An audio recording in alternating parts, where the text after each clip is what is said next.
It's about time for an update on the extension on the Willow Creek Industrial Spur.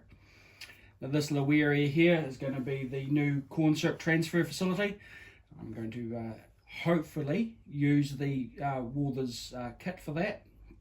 So that's going to go in that little area over there where all the tools and stuff are, where the loco's just going past now with its test wagon on, being the longest wagon that's ever going to be on the spur, I'd imagine. So over by the light there behind the tools, there's going to be another back scene up there with some buildings on there. You'll sort of see that there's a siding in the background there. I don't know how long that siding's going to be, the length of the siding, until I work out where the buildings locations are going to be. So that's sort of temporarily in there. I will paint all the back scenes black and the fascia black. And about where the loco is there now, I want to put in like a railway crossing because I haven't got one of those on the layout yet. And then we'll do something a little bit different in the front there. So as you can sort of see, the loco's just crawling around the big sweeping curve there, which turned out to be quite, well, it was quite good to work that out, I say sarcastically. And yeah, so I'm quite happy with how it's going. You just got one point there in the siding, obviously for the corn syrup tank cars.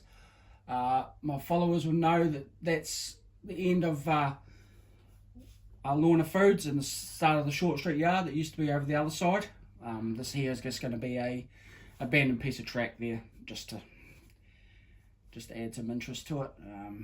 I can't really do too much more with that area. So it's the overall size is over the back there by the light. I'll lift you up again. Hold on there.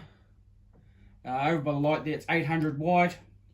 By coming along here is 1200.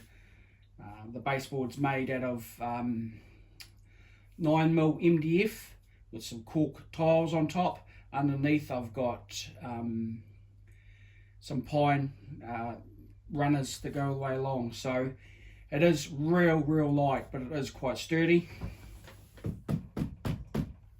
as you can sort of see. And that's what I've been using on the majority of the layout. It has to be light and has to be movable and things like that. Another thing that has to be on the checklist for this layout, it has to be reliable. So as you can sort of see, I'm just crawling along there with the loco. We're pushing its centre beam into the transload there. So hey, this is a short little update. I hope it interests you to see where it's going. I'll continue working on it and getting the back scene and all that sort of stuff up and having a little bit of play with operations and things.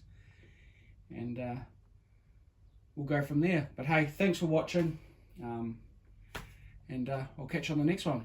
Cheers, guys.